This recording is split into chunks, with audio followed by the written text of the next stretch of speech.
ka ng maghanap buhay. Gabing-gabi na, kailangan mo pang kumayod. Pero dati, lagari pa ang gamit. Pero ngayon, machine na, hindi na ganong mahirap, mabilis lang. Kaya hindi ganong pagod.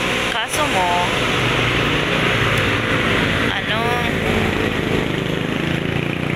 ingat.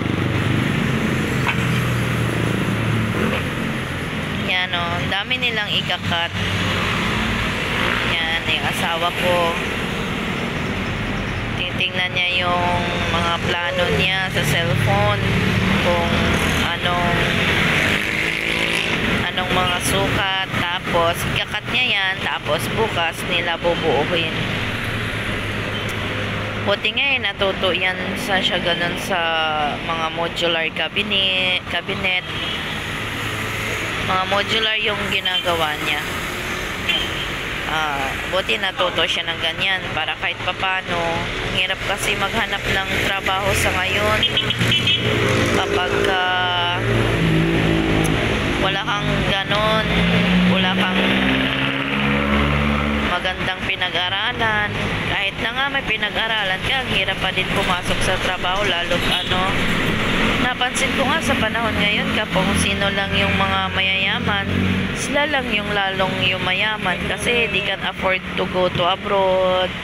Samantalang tayong mahirap, kahit na may pinag-aralan tayo minsan, ang hirap-hirap pa din na lumabas ng ating bansa kasi nga kailangan nating mamuhunan din, kailangan nating may malaking pera.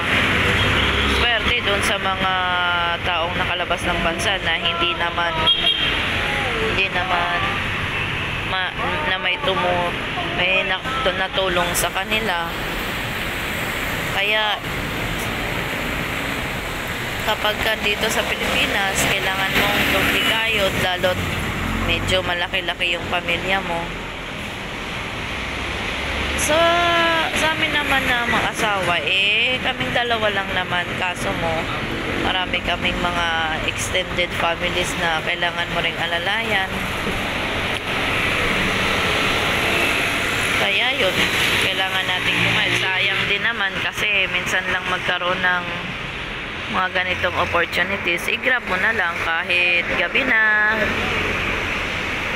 Kailangan din kasing matapos ng maaga para bukas bubuuhin na lang nila, buo na lang ng buo. So ngayon, cut naman sila ng cut ng mga bubuuhin nila para bukas.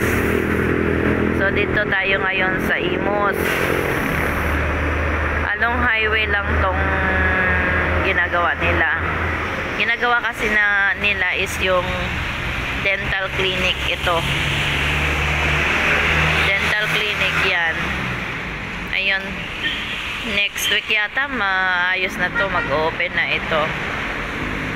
Yan yung project ng asawa ko,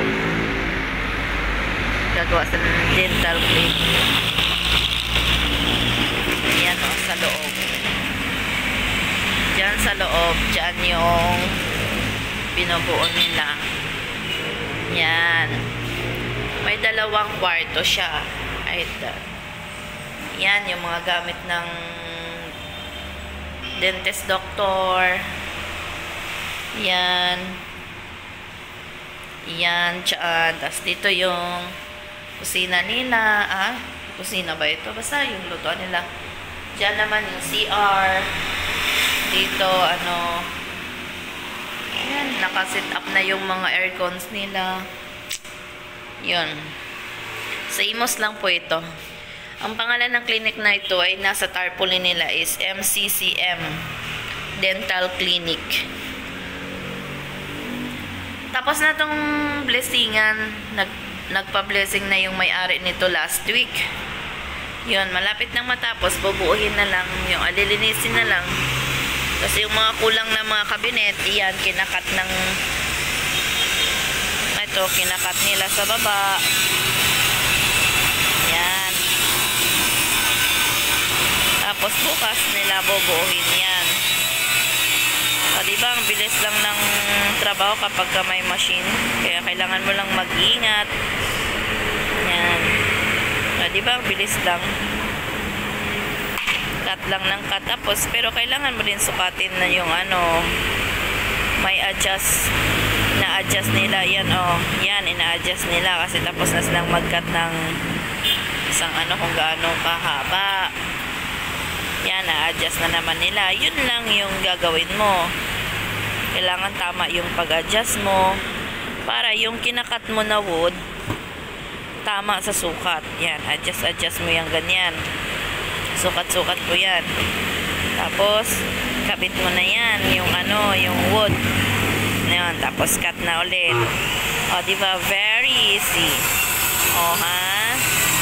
Kakat mo na. Samantalang dati nilalagari pa yan, tapos sukat-sukat pa yan. Ako, pahirapan. Nag-evolve na talaga ngayon ang ating ano, ang ating bansa. Yung mga gamit natin, nagkaka-high-tech na. O, diba? O, ayan o. Bilis lang, no? Cut mo lang. Tapos, pagkatapos mong ikat yung mga ganong sizes, adjust mo na naman yung iba para ibang sizes naman. Kuryente lang ang gamit mo. Very, very easy, diba? Ayan. Ayan, buo na. Akyat na niya. Para bukas, bubuuhin na nila dito sa loob. Ayan. Next naman. Ayan. Sukat-sukat na naman. Ayan. Ang dali-dali lang mag-cut, diba? Yan, cut, another cut. Sige, tulak. Sige. Ngayon, sukat ulit. Yan, tingin siya sa plano niya. Kung next na ikakat niya, kung anong size.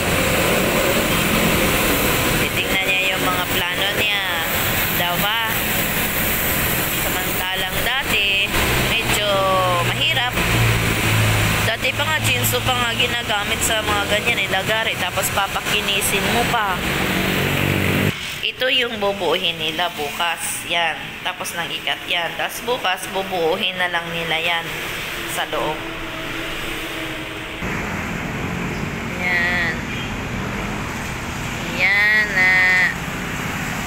Yan. O, ang dami na nilang bubuuhin para sa bukas. Madali lang naman yan buuhin nila kasi puro machine naman yung mga gamit nila. Ganyan, o, mga machine. Mga purong machine. Kaya mabilis ang buuhin. Wala nang puk-puk-puk-puk. No, machine-machine na lang. Yan, highway. Daanan ng mga sasakyan. Siguro pag natapos na tong clinic na to, madaming magiging clients to. Or customer. Kasi along highway lang po siya eh. Ang dami-daming mga sasakyan na daan. Aguinaldo Highway, I mean. Ayan, tingin ulit siya ng plano niya para sa next na ikakat. Pag-aralan niya yung maigi. Kasi once na nagkamali ka dyan ng cut, syempre masisira na yung yung wood nila, yung materials nila, bilang na bilang lang yan eh. Kaya pag nagkamali ka dyan ng cut, lagot ka sa boss mo.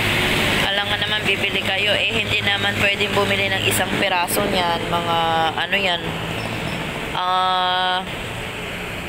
tawag nito, by set po yata yan. Yan, kailangan mo siyang maayos, tama yung pagkat mo. Wag kang magkakamali. Minsan nga, nagagalit yung asawa ko kasi pinapabuo niya, tapos minsan, yung pagkat ng mga kasamahan niya, mali. At minsan ayaw ng mga clients nila, kaya minsan sabi ng boss nila na i-repair niya. Mas mahirap daw mag-repair ng mga nakat na kasi, yung once na nakat mo na yan, basta sabi ng asawa ko, mahirap na daw i-repair yan. Kaya kailangan ingat na ingat ka sa pagkakat, sa pag-install. Dapat tama din yung pag-install mo. Yung pagbutas ng mga lock. May mga padlock din kasi yung mga cabinet na yan, mga pag-install nila yan, may mga padlock.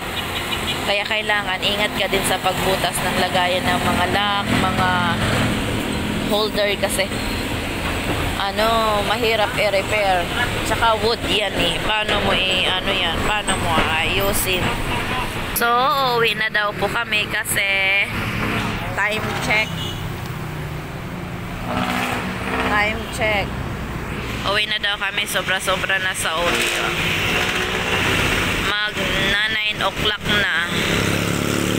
Magna 9 o'clock na ng gabi. Kaya uwi na kami. Ayan. Na mga basura nila. Tapos iyan.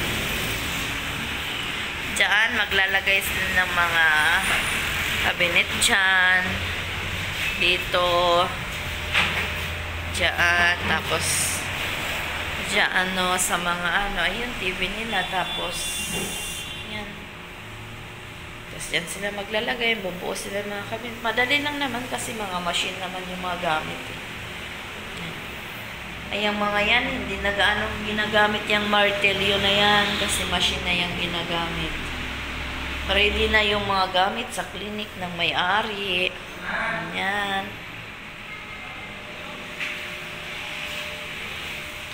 Ayan, yung labasan hangin. Tapos, iyan o, cabinet nila. Dito yung pantry nila. Pantry. Yan. Tapos, CR. Davat. Ganda. Ganda pa ng kulay. Tapos dito siguro yung ano yata to. Ayan. Tapos dyan yung front. Yan yung front nila. Ready na. Yan. Ganda-ganda ng clinic na to eh. Ready na. Tapos may mga CCTV na. Ready na. Ito, lilinisin na lang to. Lilinisin na lang to ng mga trabahan ko. Yan. Tapos yun, hallway doon.